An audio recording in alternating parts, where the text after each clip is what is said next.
I grew up in the middle of nowhere. My family and I, when I was 6, moved up into the high Uintas to an off-the-grid solar cabin. Living with nature made a huge impact on my life till this day. We spent every day outside, whether it was raining or snowing, we found a way to enjoy it. I learned about the many different plants that grew around our cabin, and we started a garden that grew as I grew, every year older and older. My brother and I were homeschooled most of our lives up until high school. This childhood was pristine and idyllic, and thinking about it now honestly makes me a little sad because I'm not living there.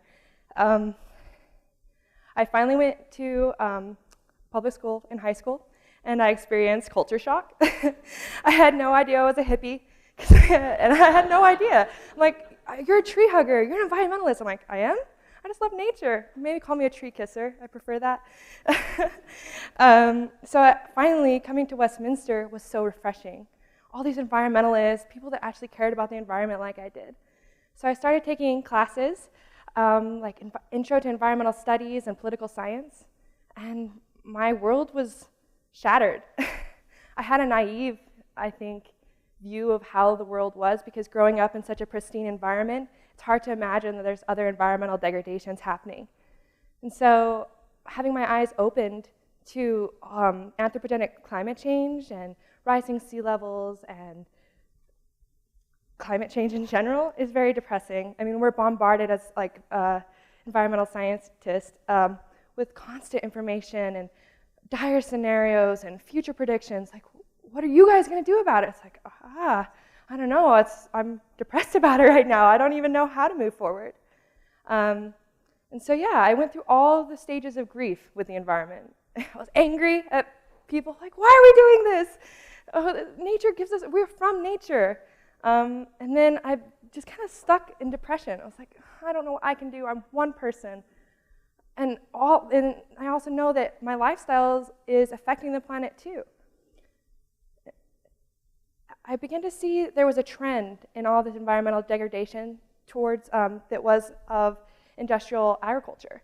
Industrial agriculture through over-tilling of crops, using pesticides, fertilizers, and genetically modified seeds have really made an impact on our environments, increasing acidification of the ocean, depleted topsoil, and without healthy soil, we're not going to grow healthy food. So this is a big issue we're facing as climate change approaches, and we're dealing with all of these consequences. Is how are we going to create stable food systems that aren't degrading our planet? So my professor finally brought to my attention, like, you need to look at the solutions. You can't just dwell on all these problems because that's going to make you feel hopeless and probably feel apathetic about it and not want to change it. So he brought to my attention permaculture. Permaculture is the combination of the words permanent and agriculture.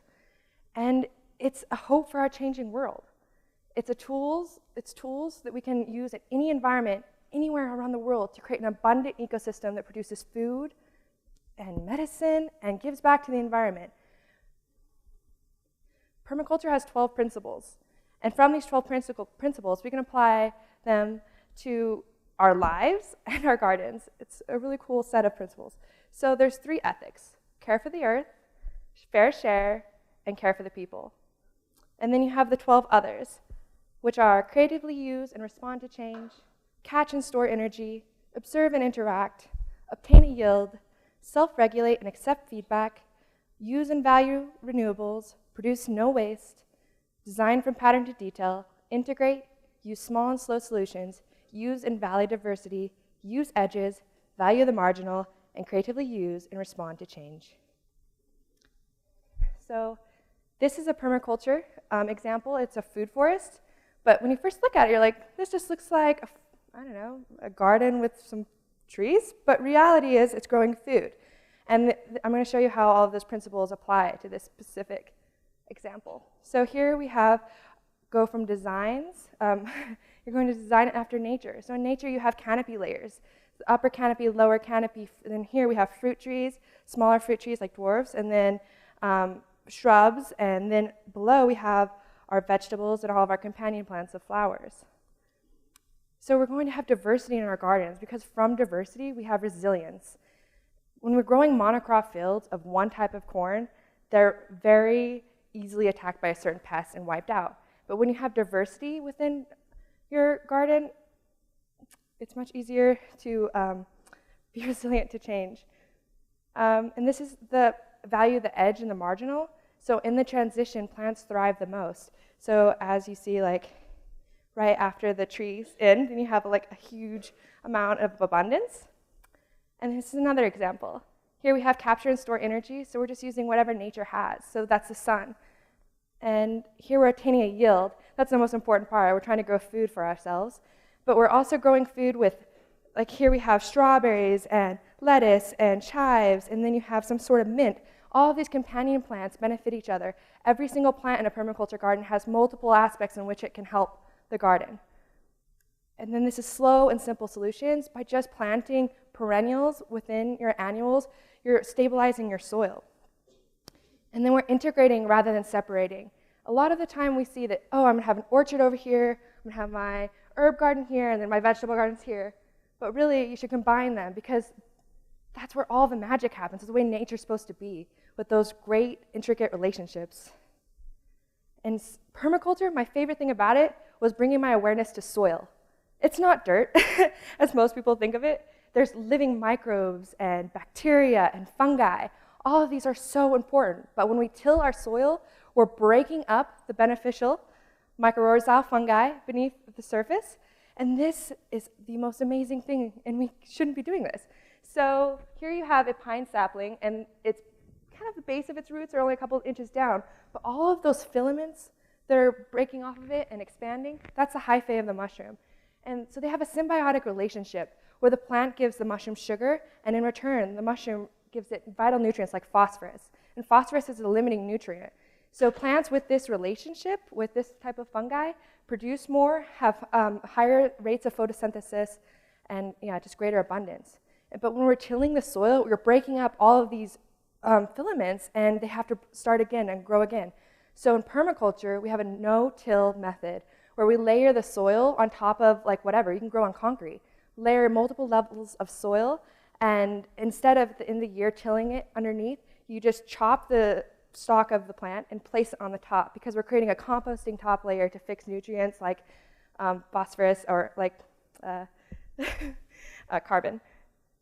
And then we have worms. Okay, I used to be absolutely freaked out by worms.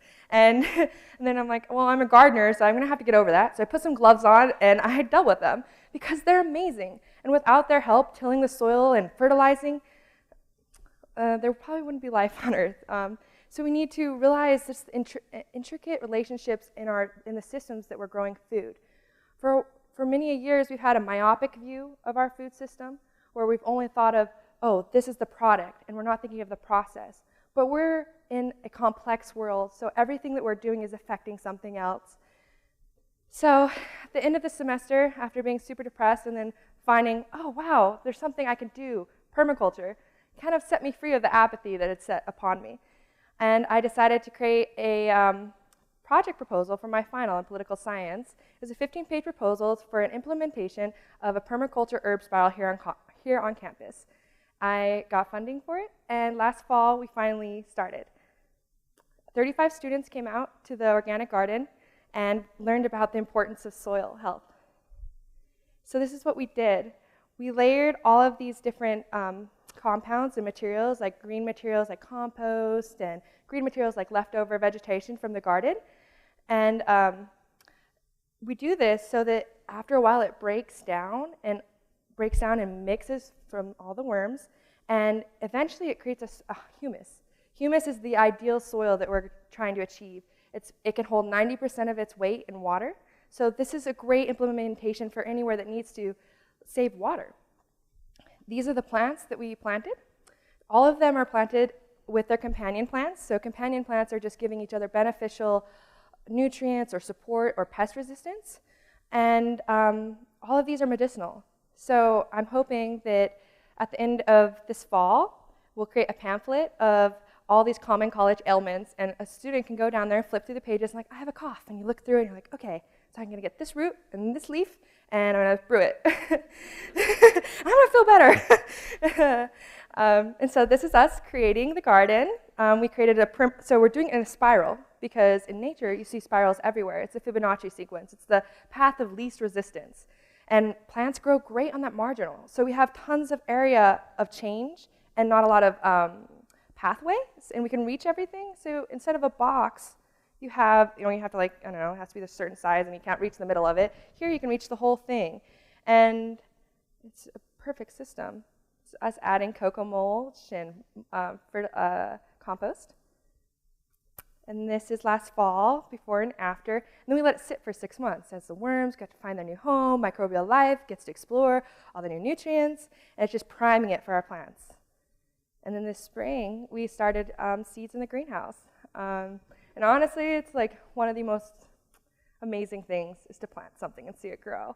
And just imagine like, oh, I'm gonna be eating a tomato off this plant later this season, and I've seen it sprout its first coat of load and leaves, and it's just so exciting. And it's cool to see all the different shapes of seeds.